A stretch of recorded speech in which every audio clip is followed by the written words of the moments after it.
Creatures living under ice formations in the Antarctic might never know there is a world beyond.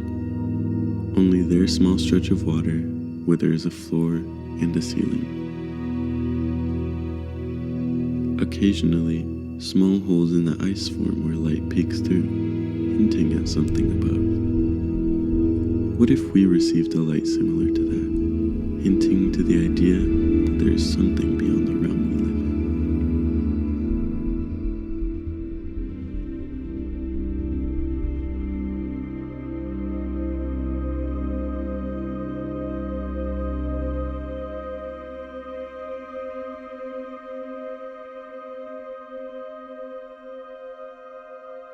The space between. When born in total darkness, light has no home in your mind. Then why is this light so important to me? The moving floors I step on, endless creatures with endless motivation to simply move. Their soft skins crawling over mine happens to be the very thing keeping my feet from scraping on the coarse floor I fear.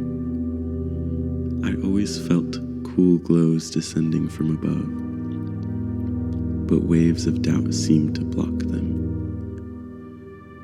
My fingers spun into beds by the lurking consciousness boiling in this realm. Beds for creatures to rest on before their endless journeys across my mind. They search for that light that I had once seen, the light peeking through windows in the pitch black sky.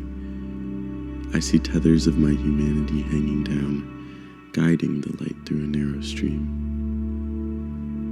The waves above point their fingers at me, their curves fighting to leave, crests creeping down, forcing the weight of silence on our backs. I push my mind to recall the light, a flame trying to keep me warm, yet keeping me asleep from my reality. The yearning in which I feel this warmth has done nothing but made me cold. And so follow my skin to find this world, in between heaven and earth, where I reside. It's much smaller than the space my soul requires. Backing into corners, its flesh buckles as the hand of heaven descends the darkness, keeping my back warm and my chest pinned to the ground. Can my eyes move enough? Take the time to engage in their glass spin so that they can find that haunting being.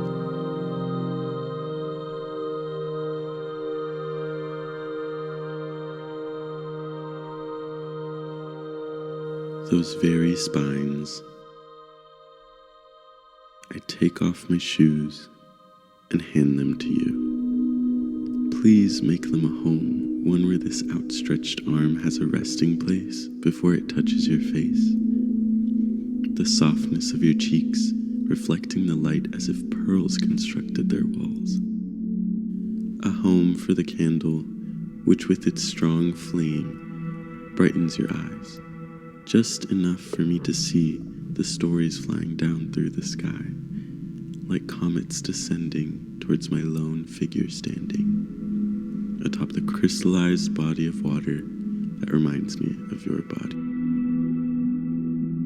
Long veins of piercing white outstretch, deep below my frozen feet, down to an unknown depth where another realm may reside, for me and for you to create a light amidst total darkness. This red light I hold only outlines the shape of my back, the rising and lowering of planes to form the grotesque wall you know too well. Creatures form into a man, their rippled muscles serving only to hold down your mind and hold this raw flame to your tongue. Reverse moss. Distortion isn't lucky, for that is only me. To be granted a home apart from the cultured sea. My fingers tear into spores, creep inside and find your long song. Lick the spoon clean, build your tongue up strong. Save the many, for you have never belonged. Tell me again how your life may be prolonged. For in this sea of absence, I have never had a purpose, but now with this light within me, I can once again join the chorus.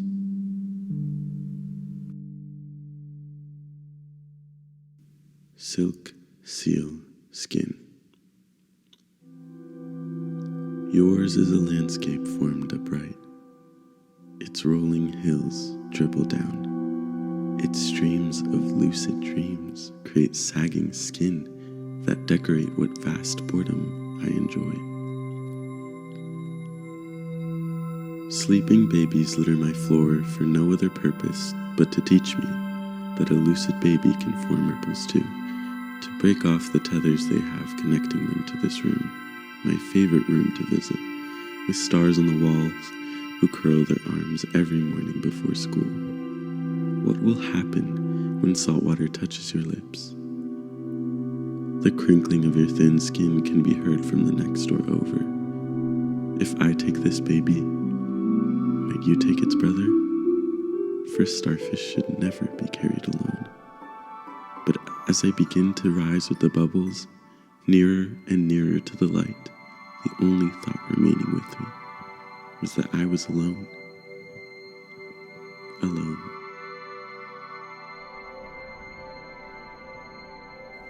Feathered bubbles. Dark storm clouds loom above.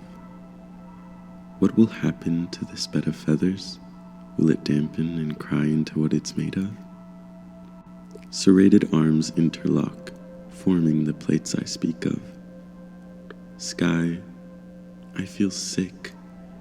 These plates of armor remind me of nothing but the doom-filled tick.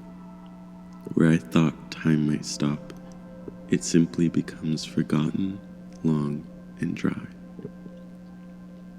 Tie your heart to mine, for I am scared.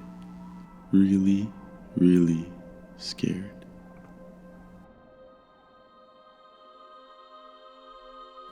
How is it above?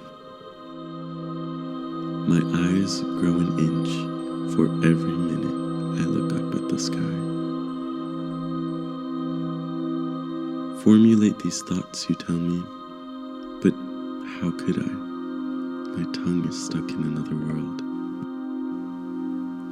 Newness has always filled me with comfort, but this new place feels only weird to me. How can my face look sharp only from here to here, or that the currents once filling my hollow bones have unsettlingly calmed down? Water now fills only half my body. The other half flakes off into sheets, quiet porcelain attaching to fingertips, only honoring the risen edges, a hallowed fingerprint now upon your cheek and now on your lip. Hold your breath, for my habitual body can only carry so much light. Light that I have seemed to have been missing all my life. A light that once came to me in a dream but narrowed quietly into long-awaited rays, who traveled just about as far as me through the thicket of consciousness you so easily called the earth. Do you not see? This has never been my home. Since the dawn of time, this beneath us has been my roof, my sky, my heaven. Now where do I go after death? Surely not your estranged world. Why don't you be a bridge, you asked, as I lay back head on a pillow, your dry hands wiping my brow, the frigid water seeping through my woven threads, striking me as though to remember where I could have lived forever. And yet, I am stuck here, still not able to utter a word.